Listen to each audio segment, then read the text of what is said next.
All right, it is 12:05, given folks enough time to get in, settle, see what their sidebar menu is doing over there. So let's get going. I got lots of information to cover with folks today, and I want to leave some time for questions. That's actually like one of the things that I feel like is really important about these webinars is to get a little information and then ask some questions that that are usually something that everybody doesn't think of or likes to hear. So let's get started with that. So I'm going to close this window.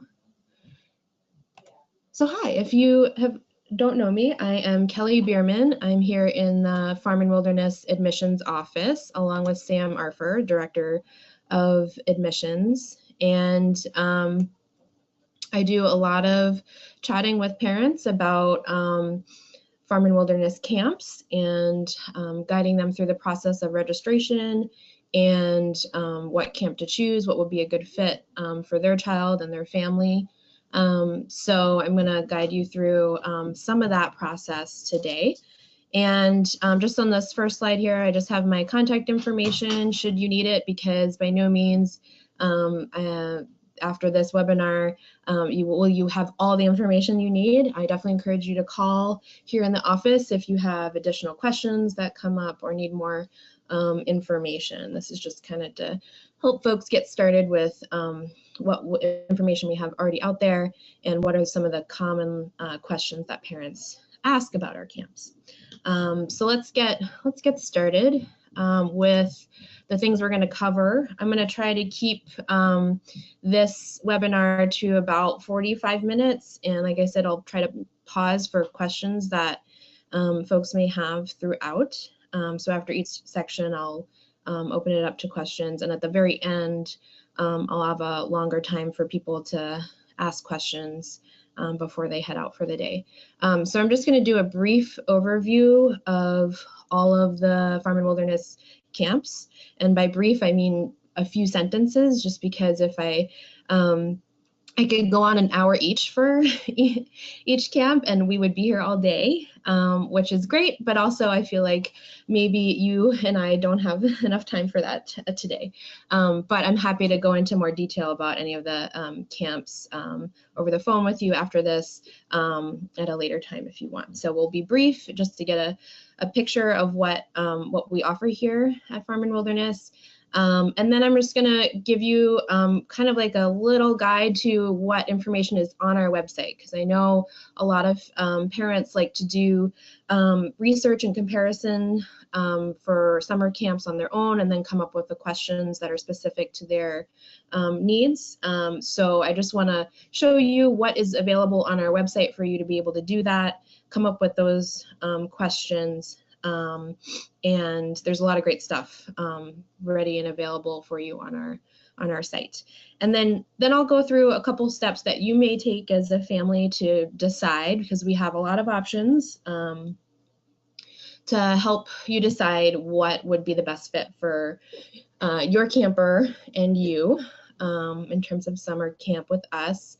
And that's usually steps I take if somebody calls me up and says, what is Farm and Wilderness all about? What options? And I walk them through kind of a process.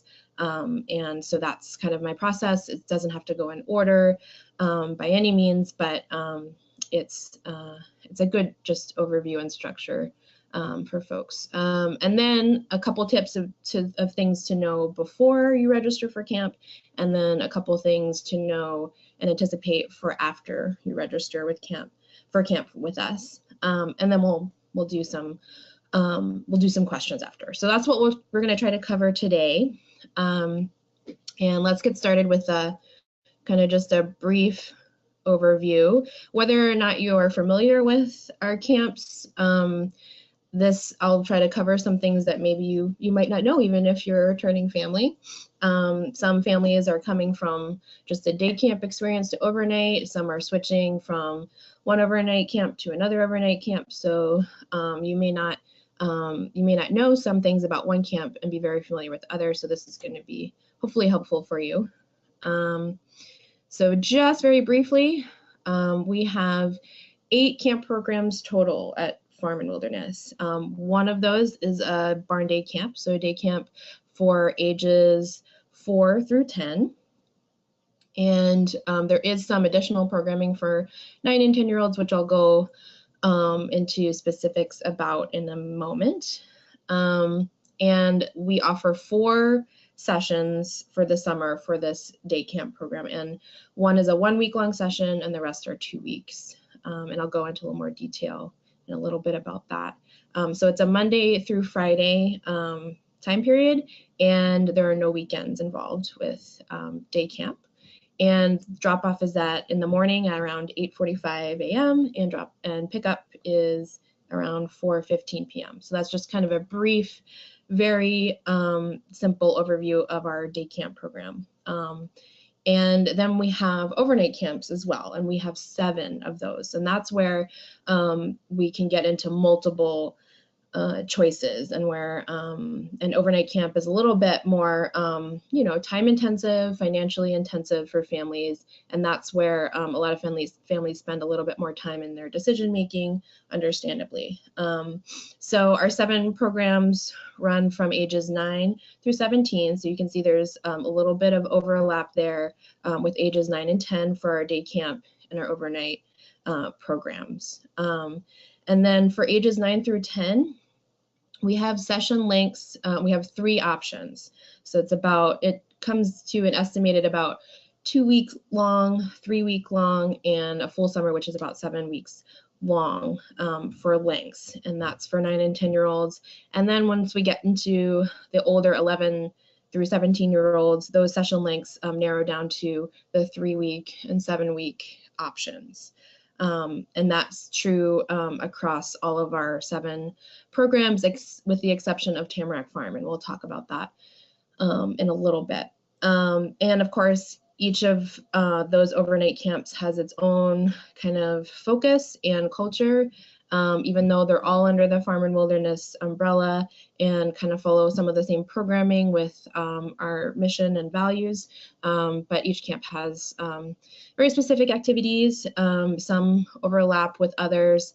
And so I think it's important for campers to kind of get a sense of like, well, what activities does this camp offer? And is that something I'm really looking forward to in this summer? Because that can really, if you're struggling to choose the activities that the camp offers, is usually the determining factor in that decision.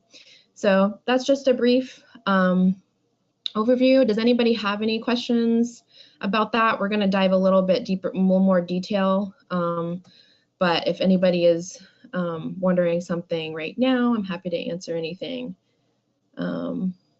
about those facts. I'll just open up my questions here.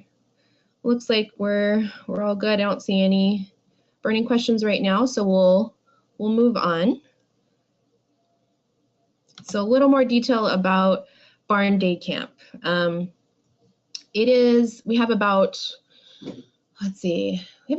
250 campers come to our day camp program in the summer. Some of those campers are doing multiple sessions in the summer.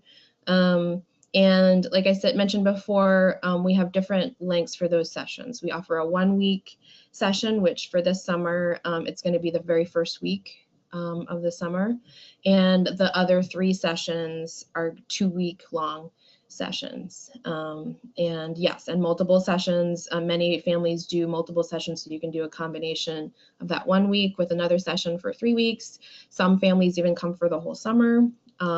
It's really dependent on, since it is a day camp program, whether you are local or you're coming into the area and visiting and vacationing in the area. We have many families coming and renting a house for the summer from other areas, and it's just dependent on whether you can stay, how long you can stay, and of course local families have a little more ease of transporting their campers to the day camp program and picking them up.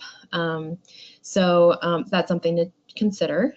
So don't think day camp is off the table if you are if you're not a local family to Vermont or New Hampshire, there's many affordable options for if you're thinking about vacation for the summer, many affordable options to rent a house nearby and then also have your kids attend the day camp.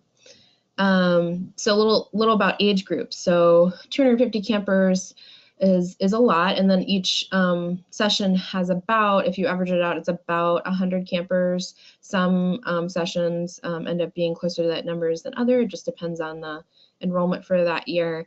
And we divide the campers into age groups. So, and they're usually named after animals or insects, bears, dragonflies, things like that. And so the 4 and 5-year-olds are in a group usually, and 6, 7-year-olds, and we might have multiples of certain age groups depending on enrollment. So then those groups kind of do a lot of activities together. There's also times during the day when activities are mixed ages as well. So we try to keep that variety there. And then certain age groups are off doing other things in certain areas of the camp. So even though it's a lot of campers at one camp, it's much smaller because of that group dynamic.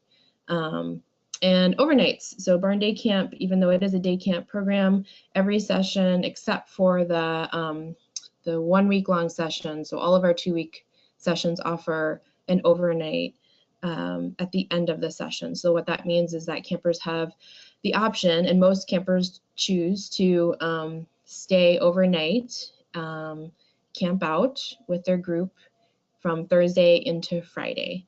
And it is optional, especially for those younger ones, the 4 and 5-year-olds, maybe their very first time away from home. And some of them are a little nervous about that. Parents are a little nervous about that too. But we offer a lot of support for those campers, and most campers, they just, by the end of the session, they're really excited and all their friends are going, so they want to try it out too. So in the beginnings, we hear a lot of campers say, no, I don't want to do the overnight, and that's totally okay. But we have families send their little one with a sleeping bag anyway that morning, just because there's a lot of changing of minds, and that's okay. So every session, 2-week session, has that overnight, and most campers attend, or if they don't want to, they can stay through evening programming and then get picked up at a later time and then join in the next day. And then, as mentioned before, our 9 and 10-year-olds have the option of participating in that one overnight programming, but they also have the option of doing a 2-night overnight. That's our Hawks Ravens program. This is especially in preparation for if they're ever interested in attending an overnight camp program. So that is a little bit more focused on those trips throughout the session, and it is again optional. 9 and 10-year-olds don't have to participate in that program if they don't want to. And then finally, Barn Day Camp offers some special days like Adventure Day and Topsy Turvy Day, where that's the focus for that day of camp. Adventure Day is kind of like taking mini trips that day, maybe doing a scavenger hunt with your group, off-site, close by, and it's still a day trip, so they'll still be back. It's still the normal drop-off and pickup times. And then Topsy Turvy Day is just a crazy day where everybody dresses up. There's a big dance. There's a lot of group activities, and it's really fun. Parents get into it. They come and drop off their kids, and they're also dressed up, and it's really fun to participate in that. So those are usually days you'll see at each of our sessions for Barn Day Camp. So that's just a little bit of a more detailed look into our day camp program. Does anybody have any questions about day camp at this time? I don't see any coming in, and that's okay. If you do have questions throughout, just write them down or go ahead and put them in the question box there, and I can address that. Oh, we do have a question. Great. Are the overnight trips, the overnight trips co-ed? Yes, so the groups at Barn Day Camp are mixed gender, and the trips are as well. Great question, thank you. All right, so we'll move on to overnight camps, a little more detail there. Let me just close out this window. Too far. Go back, there we go. All right, overnight camps. So I'm gonna spend a little less time because we have more of them. I'm going to spend a little less time on each one of them, but I'll try to do a quick overview. And a lot of the things I'd like to point out are true for all of the overnight camps, or most of them, or several at the same time. So I'll try to point that out whenever possible. So over on the right-hand side of your screen, you see the list of the names of our camps, and I'll go through each one briefly. And you can see also the acronym next to them. Here at Farm and Wilderness, or F&W, we like to use acronyms a lot. So, and we try to remember to always say our camp names fully, especially when we're talking with newer families, but sometimes that we forget and we say TL instead of Timberlake, and folks are like, what is TL? I don't know. So if that happens and we're using an acronym you're not familiar with, just stop us and say, which camp do you mean when you say that? So so that's why I put those there for you. So yeah, Timberlake, Indian Brook, Red Spruce Grove, Flying Cloud, Salt Ash Mountain, Tamarack Farm, and Questers. Those are all of our overnight camp programs. And we'll start off with Timberlake and Indian Brook. So the reason I paired those together is because they both are for ages 9 through 14.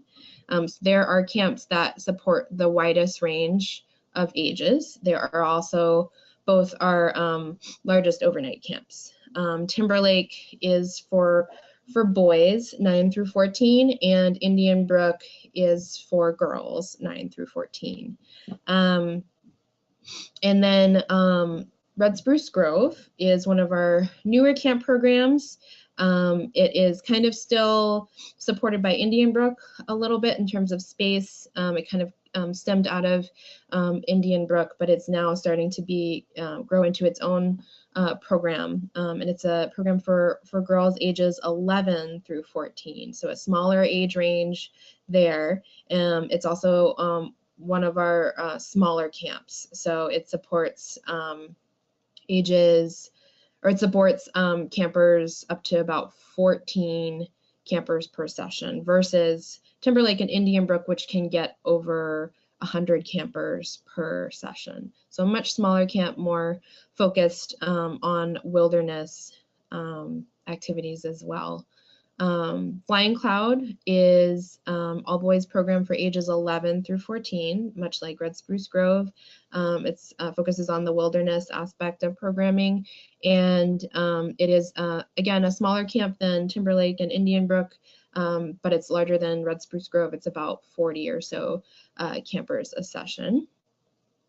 And then, oh, let me just fix something here. Sorry, I need to pause just a second to fix something so I can see. All right. There we go. That's better. Sorry about that. And okay, so Flying Cloud, yeah, so about 40 or so campers, and yeah, I think that was all the theory size campers. Yeah, we're good. So, and Salt Ash Mountain is very similar to Flying Cloud in size, about 40 or so campers, same age range as Red Spruce Grove and Flying Cloud, ages 11 through 14. And its focus is a lot on trips. So a little bit, and I'll talk more about the focus of each of those camps in a little bit when I go to our website and show you where to find those activity areas for each camp.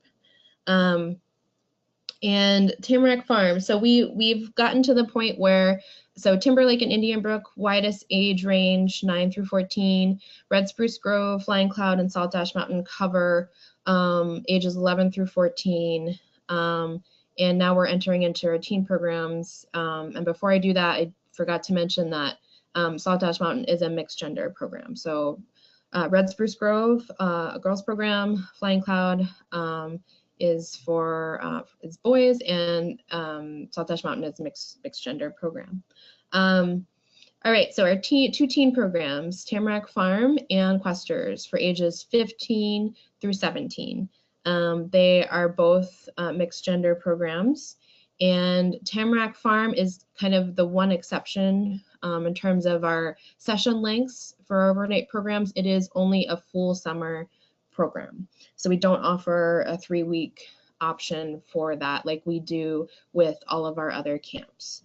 Questers offers a 3-week and a full summer, but they're kind of different programs. So the full summer program for Questers, groups of 8 campers will hike the Long Trail, and the half-season program, the 3-week program, is either in the Adirondacks or the White Mountains, and they focus on different outdoor activities like rock climbing, canoeing, and backpacking.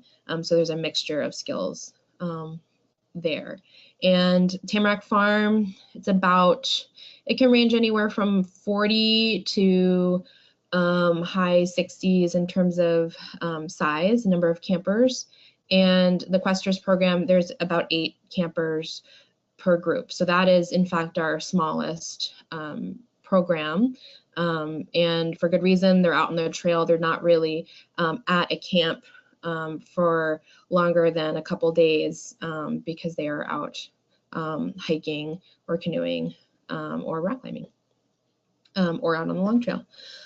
So that's kind of just a brief overview of the camps in terms of age groups and a little bit about session lengths and size. Those are usually a lot of the differentiating things besides the programming itself and the activities themselves that distinguish each camp.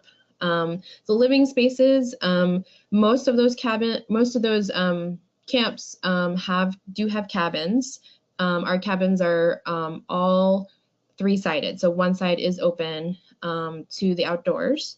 And Timberlake, Indian Brook, Salt Ash Mountain, Tamarack Farm, those are all primarily, the living spaces are primarily cabins. Except for Salt Ash Mountain, when they're out on a trip, of course, they're bringing their tents, or they're staying in a shelter if they're out on a trip away from camp. But when they're in the camp, they are in cabins. Red Spruce Grove and Flying Cloud are supported by canvas structures and not cabins, because they are a little bit more focused on the wilderness aspect, and they're a little bit more rustic than in terms of living spaces than our other camps. And of course, Questers, they're out on the trail. They are traveling with their tents, or they're traveling to locations that have shelters that they will use. So that's kind of a brief overview of the living spaces. All of our camps do have trips, and every camp is a little bit different, and there's differences in terms of ages as well, but Timberlake, Indian Brook, Red Spruce Grove, Flying Cloud, they all have trips associated with them. Of course, Salt Ash Mountain, I said, half of the time they're out on a trip anyway, so of course they do. Tamarack Farm usually has a trip somewhere in the middle of the session, and then Questers is just kind of one big trip. Anyway, so that's something that's a part of the programming of all of our overnight camps in some way. And then just like Barn Day Camp, there's also some special days throughout the summer for overnight camps. And also these days are for Barn Day campers as well to attend. Primarily we have Interdependence Day, which usually occurs in the first half of the summer during our 3-week July session. And we have a fair day, which happens at the very end of summer at the end of our August session, our 3-week August session, or the whole summer program. So, and there's more information on our website about those, and then every camp kind of has its own special days as well. All camp games days. There's Indian Brook has a day called Someday where anything is possible. And yeah, it's really cool to learn about each of the camps and what kind of special programming they have, and that makes them very special and unique from each other. So there's lots of information to discover there, and we'll do that in a little bit here. I just want to pause and see if anybody has any questions about those overnight camps right now. Pull down my question menu, which I seem to have lost. Let's see.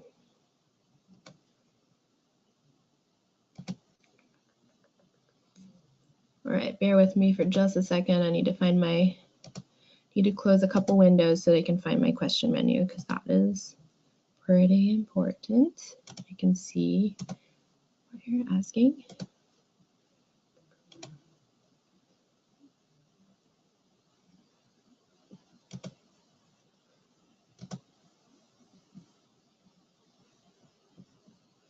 I seem to have lost it. It's no good. Let's see.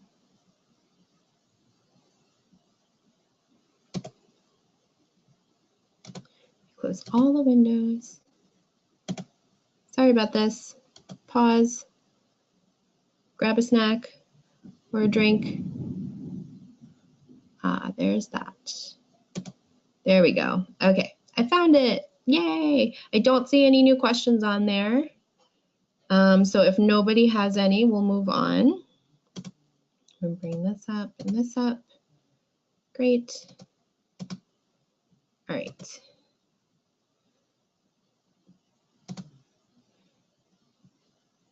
Super. Okay, now I'm ready. Okay, so now we're going to dig a little bit deeper into finding more information about these camps, and I'm just going to give you just a quick overview of what our website has to offer in terms of information, so you can do some exploring on your own and see if you have any other specific questions based on that. So I'm going to bring up our website here in a minute, but this is what I want to try to show you. I want to try to give you an idea of what is on each of our camps pages that you can see, and that'd be useful for both you and your camper to review as you're trying to make a decision about camp. So let's go to our website.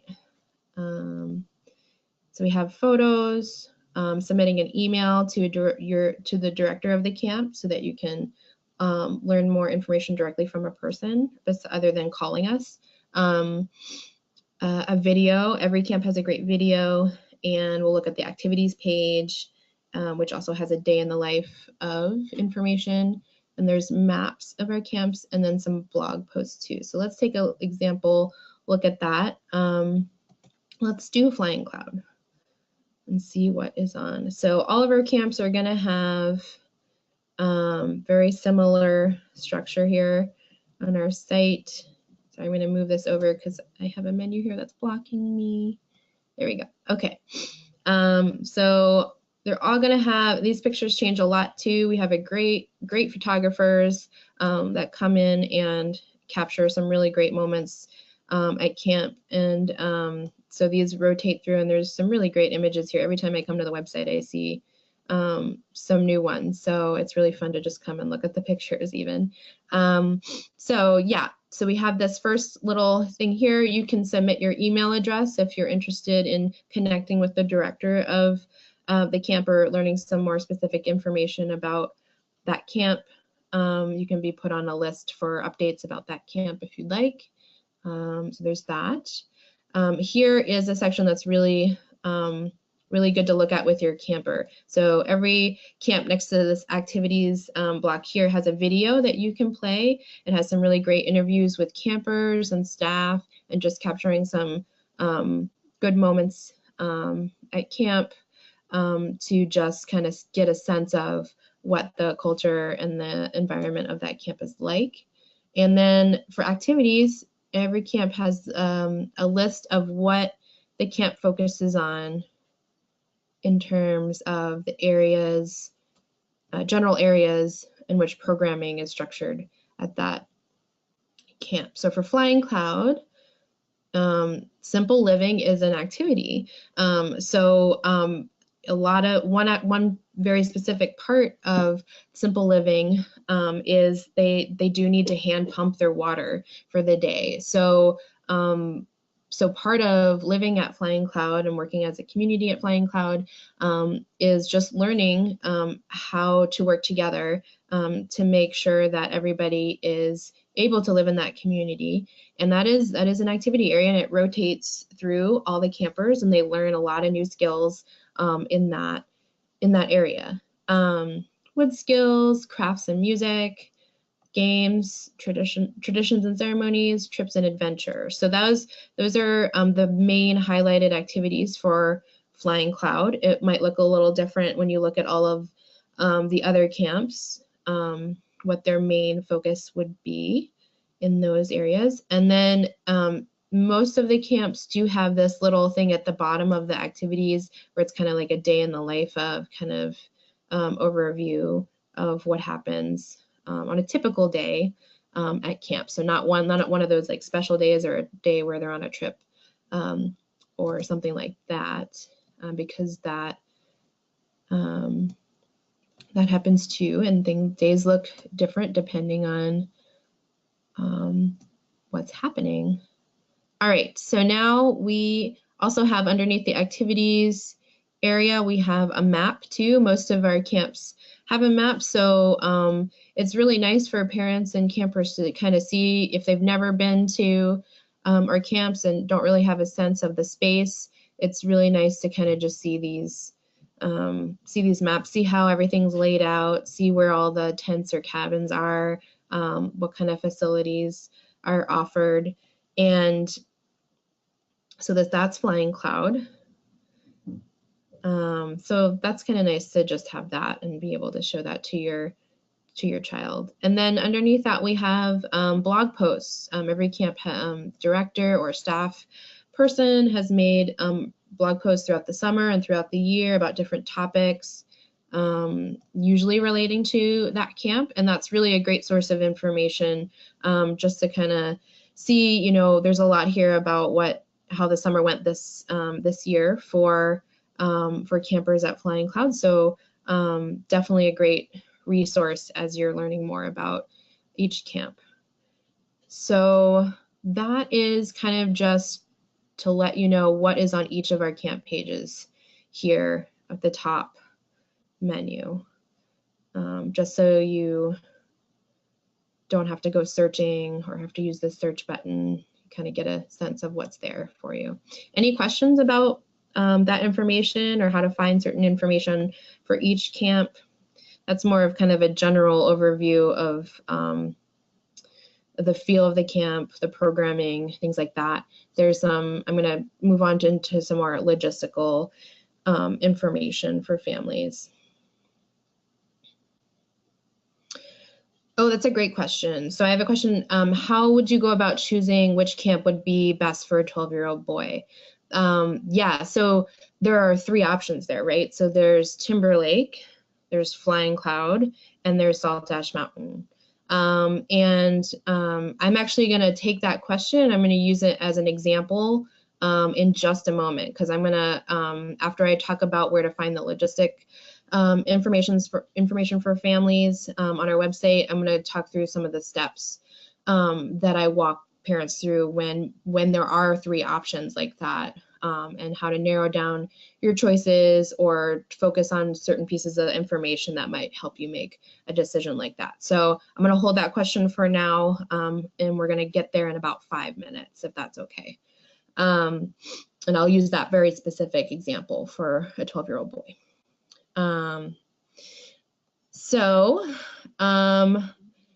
The next part, I just want to show you where some information is on our website that it's not necessarily, whoops, sorry, went too far, not necessarily under each of the camp's pages.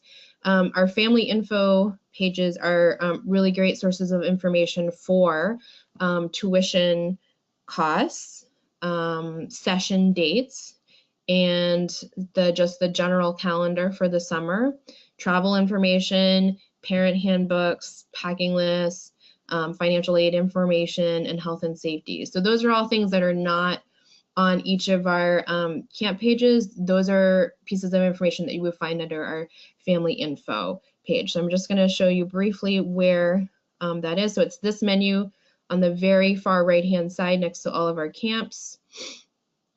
And you'll just scroll down and you'll see there's a few other menus here that would be very important. So for example, this dates and rates page that I'm going to click on here, that gets you the information of tuition rates and when those sessions that I talked about occur. And we also have a calendar information here. So I did talk about sessions. I'm just going to open up the overnight and the barn day camp so you can just see very quickly. So remember, I was talking about the full summer session and the 3-week session, which we refer to either as the July session or August session here. And those are the dates for those overnight sessions. And I mentioned that the 9 and 10-year-olds have an extra option for a 2-week session that's only for 9 and 10-year-olds. It's only at Timberlake and Indian Brook, and it is only for first-time campers who may have never had an overnight experience from camp. And you can see some of the visiting days are listed on here too. So family info is where you go for all of that important, more less focused on the camps themselves and more about how to get your camper to camp, what to pack, and all of the logistic stuff. And that stuff actually may come into play with your decision to do a camp. For example, our Tamarack Farm, if your family is not prepared or can't do a full summer, Tamarack Farm for teens won't work for you. If all that logistic stuff is not going to pan out, then you might want to look at our Questers program, which offers those half summer sessions, the shorter sessions versus that full summer. All right, so that is just a general overview of where to find information on our website to gather, because I know a lot of parents like to research stuff on their own, compare, and then call for very specific questions. And again, if you don't really want to navigate the website and you just want to call and talk to someone, that is totally fine too. Call me anytime. I'm happy to walk you through all that information over the phone as well, or by email. All right, so let's go to that question about how to choose a camp for a 12-year-old boy as an example. So we're going to move on to selecting a camp and the steps I usually take with a parent on the phone or by email about how to make that choice. So this is kind of the steps I take from top to bottom with a parent. And they're kind of in order, but sometimes you don't have to go in this order. But the first thing you should ask yourself, of course, is the age of your camper, and that'll automatically take some choices out. So for a 12-year-old boy, we're gonna be looking at Timberlake, Flying Cloud, and Saltdosh Mountain. So the next thing I usually ask parents is to think about whether your camper wants to go to a camp with a lot of kids or would be more comfortable in a smaller camp. That's usually something that's important to families. So for example, Timberlake is that larger camp of over 100 kids at some times. It's not always 100 kids.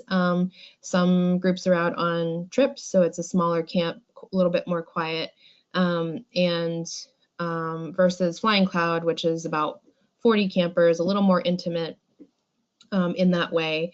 And then you have to consider the age range too. So Timberlake is ages 9 through 14. So there's going to be a younger group there that is not represented at Saltdosh Mountain or Flying Cloud. That starts at age 11 and goes to 14, which is another reason why the size is a a little different as well. So those are some things to consider other than age. And then also about what your camper is looking forward to the most this summer. So there's something that attracted either you or your camper to Farm and Wilderness in some way, whether it was a recommendation, whether you as a parent went to camp here, whether your camper came home and their friend mentioned Farm and Wilderness, or a very specific camp. Maybe they came home and they said, I really want to go to Flying Cloud. I heard about Flying Cloud. So something brought you to us. And so digging a little deeper about what that thing is. Some campers really like the idea of coming to Farm and Wilderness because they like the farming aspect. They want to be around animals. They love animals. And that is what they're really looking forward to in the summer. So let's take that example. If you have a 12-year-old boy who is really looking forward to that farming aspect, we'll have to consider that Flying Cloud and Saltdosh Mountain are not as strong in that activity area as Timberlake is. Timberlake has the Barns and Gardens activity area, and Flying Cloud there's a small garden, but really can't support the animals in the way that Timberlake can. And of course, Saltdosh Mountain, because they're out on trips 50% of the time, their Barns and Gardens area is smaller because they're not there present at camp to support a larger farm. But they do have some chickens, they have a small garden. So that's just an example of some of the reasons to look at activities. Maybe your camper doesn't know what activities, and maybe it's more focused on, how will I be living at camp? I'm much more comfortable in maybe going to a camp that has cabins versus canvas structures. So in that sense, you want to look at Timberlake and Saltdosh Mountain, perhaps, instead of Flying Cloud. Or I'm looking forward to, like, my one thing I really want to do this summer is to swim every day. So if that's something your camper cites as important to them, then asking about each camp's swimming facilities. So Timberlake is on the water, has a waterfront on the water. Flying Cloud doesn't have a waterfront, it has a small pond, but it does have access to waterfront at certain times during the session. And Saltdosh Mountain is on a waterfront, but they're out, on trips where they may not be around the waterfront. So those are just some things to consider, examples for that for a 12-year-old boy. Let's see, I have a couple questions here. Great information. Is there a chart or table comparing this information? We don't currently have a chart or table. That's a great question, and oftentimes something I thought about as being useful as well. So perhaps we can look into making some for parents as a tool. I find that if parents are still struggling with trying to decide, and there's a lot of choices, and it's hard to navigate the website, going back and forth between each page, then I find a phone conversation with someone in admissions, either myself or Sam, because what we can do is we can ask you questions about your camper and your individual situation, and that's really helpful, and we're here to guide you through that process. So we can be your chart and table for you, and help you decide, which camp does have that waterfront that my child is looking forward to. So definitely use us here in the office if you're trying to navigate all that information, because it definitely can be a lot. And also the directors too are of each camp are great resources in that same way. So let me go back here to my little list here of what I usually cover for too far for families when I'm on the phone with them. It's way too far.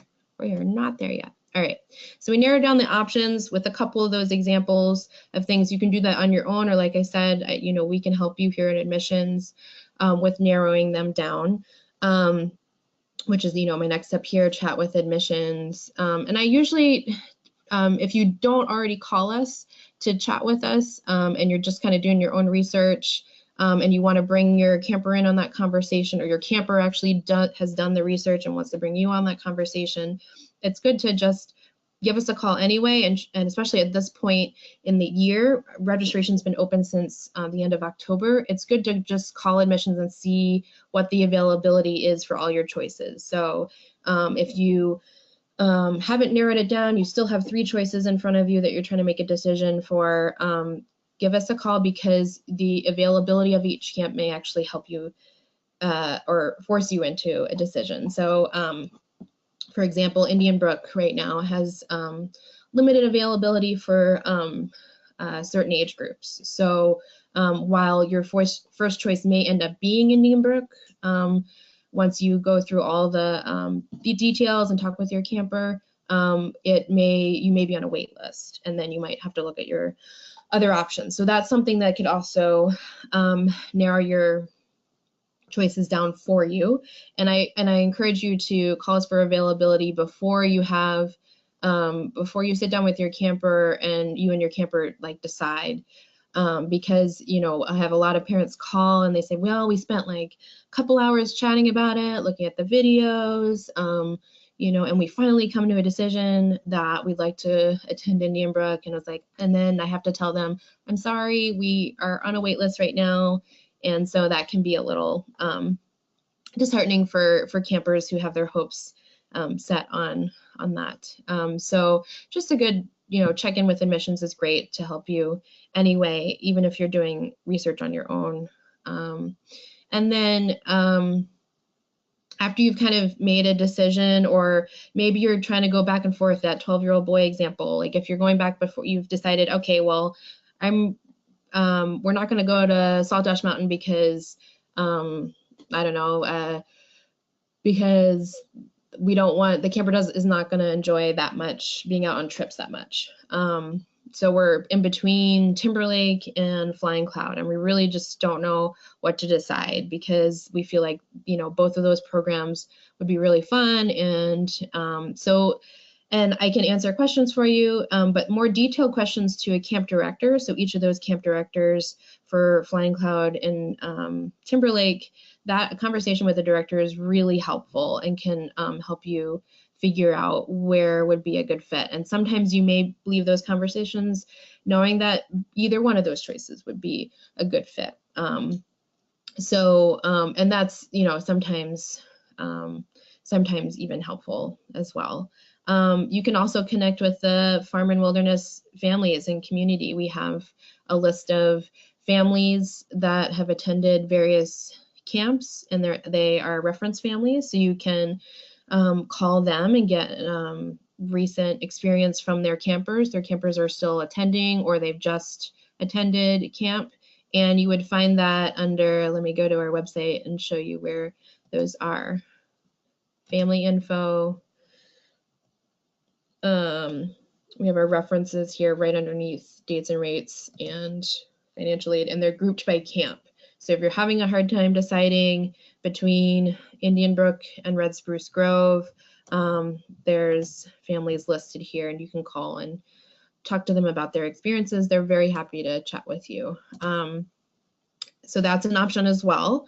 You can attend an event, maybe even do a tour. If you're close enough to come up to our camps location up here, I'm happy to walk you around the facilities.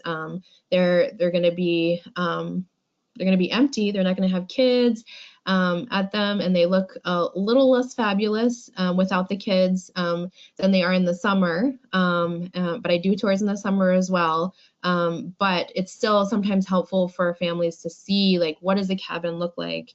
Or what does a kaibo look like? That's our composting toilets that we have here at our overnight camps. And that's something that is important to families, whereas it may not be as important for other families. So if you're able to do that, if you're in the area, some people make, in the Boston area, they make a two-hour trip up here, and they can walk around and make it a day trip. If you're not able to do that, but maybe can attend an event, like we offer work weekends 3 times throughout the year. We have one coming up called ice cutting.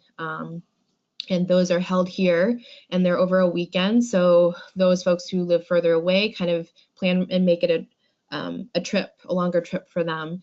And it's a really great way to connect with directors, with other families. Anybody can register. You can be totally new to Farm and Wilderness and just come for that event. You don't have to be committed to any kind of camp in the summer. It's just a fun time for, it's kind of like a mini camp. So families come, they can eat meals here, they can lodge here. We have a indoor space for ice cutting because it is in February, so we don't have families stay out in the open air cabins, but we have an indoor heated space here. And it's just great. It's kind of set up like camp. There's activities in the morning. There's we eat meals like campers do at camp. And there's activities in the afternoon and evening as well. So, and it's good for the whole family. And there's times when the campers can go off on their own and do activities, and times for mixed with everybody. And all the directors are usually present at these events as well. So it's a great way to see the culture of Farm and Wilderness and to meet people that way. So a great tool for families to help them, guide them to making a decision about camp. And then usually at that point, families are pretty comfortable making a decision and registering. So those are usually the steps I take and encourage families to take in their process for deciding on a camp. Does anybody have any questions on those points? Let's see, let me pop out my questions panel here. Don't see any right now. Okay, so we just have a couple more things I want to just cover with you guys. I know we're inching towards an hour. I know I said we were going to be here for 45 minutes. So I'm going to try to wrap it up here in the next 5 minutes or so. And then I'm available to chat by phone for any more questions. I'll try to make myself available for a little bit after 1 if you want to type any questions to me before you head out for the day after the webinar. So let's get going on those. Just a couple things to note. And if you need to ask more questions about these, like I mentioned, we opened registration in October. Some of the some of the camps are already starting to fill up, and some age groups are starting to run wait lists already. So check in with us about that. If you're brand new to Farm and Wilderness, never registered before, I would set aside about 30 minutes for the registration process. We have an online registration process through our website, and we just ask you to set up an account with us and fill out the registration and pay a deposit. You must have your registration forms and a deposit submitted to our system, online system, before we can hold a spot for your child. So even if you've done those forms, if you haven't done the deposit yet, then we can't save you a spot. So make sure all of those items are into us. You can call us and check and make sure that that has happened for you and that your child spot is saved. Just a reminder on those items. We don't have any deadlines for registration as long as there's availability at the camp. We do have deadlines for other things, like our financial aid deadline for overnight camps is coming up this Monday, the 15th. But you know, we've taken campers as long as we have enough staff to do so. For those last minute additions, we've taken campers in May and June right before camp. So as long as there is availability, we will we'll take those registrations if we can. And the other thing to note is that if the program that you really want is waitlisted, you can be registered for another camp program. So if you're waitlisted at Indian Brook, you can be registered at Salt Ash Mountain and commit to that second choice if that's something you want to do, and be waitlisted for Indian Brook. And if a spot does open up at Indian Brook, we can easily switch your registration right over, and that's no problem. But you do have to be committed to that second choice, because if a spot doesn't open up, then you are financially committed to your second choice there. So just some things to take note before you register. After you register, you may want to apply for financial aid if you need. Again, the overnight camp deadline for that application is January 15th coming up very quickly. If you have any questions about that, please let me know. And May 1st is our Barn Day Camp deadline for applying for campership. You must be fully registered for a camp program in order to apply for a campership. We have physical exam forms that we send to families by mail. That's just, you know, I'm sure you know what they are for school and for sports. It's just the same. We ask you to just submit some information from your doctor about immunizations, etc., to us by June 1st. So keep that on your calendar. There's parent handbook is on the website to clarify any questions for you. It's there for regardless of whether you're registered or not. It's a great tool for if you're new, you want to look through that, answer some questions for you. But definitely good to review with your camper before you arrive at camp. Note the drop off and pickup times listed in the parent handbook, so that way you can prepare for your travel. Decide if we offer transportation options. If you live in New York or Boston, or you're flying into a local regional airport, we do offer some assistance in getting to camps. So look into those options if that's something, if travel is important to you, or if you're not going to be driving your child to camp, look into those options to make things easier for you. We offer those at a smaller additional fee to your camp tuition. And then the packing lists are up on the website, ready to go. So take a look at those early. Make sure you have everything you need, and any questions asked about what to bring. And of course, label everything for your child, because we get a large lost and found pile here at every camp. And I'm sure as parents, you know how that goes at home. So you can only imagine with so many campers at camp, how that must be here. And we try to make sure we get everything back to campers, but it really helps to make sure that your camper's name is on everything that they bring to camp. And then, you know, connect with the F&W community. If you're registered or not, it's always a great idea just to, you know, if you're registered for a camp, we can tell you, we can reach out to other families in your area that might be in your area that are attending the same camp. We can say, hey, this person just registered, they're new, they like to connect with some of you, and they'll reach out to you then before the summer. Some families enjoy that, other families would just prefer to wait on that if they attend an event on their own. That's totally fine, but that is an option for you. All right, so things to know after register for camp. Great, so we've covered most of the things I wanted to cover. That's usually what I go over with parents when they call and ask me, like, how do I choose a camp? What are my options? And those are pieces of information that I found parents really need to know or have questions about typically. If you have any questions for me now, I'm happy to take them in the chat, or I'll be here in the office for the rest of the day today until about 4. So you give me a call there. My direct line is listed right there. My email is also listed there. Call me anytime. We're here in the office Monday through Friday, 8 to 4, and you can speak with myself. You can speak with Sam Arfer. We are both resources here to help you, guide you through your decision-making process for camp. All right, any other questions before I finish up here? Don't see any right now, but if you do have any before you leave today, I'll be here for another 5 to 10 minutes hanging around. So please feel free to chat with me here. Otherwise, hopefully I can speak with you on the phone or also see you this summer. So thanks for checking in, guys. Hope some of that information was helpful for you. Pass this along to other families who might be interested.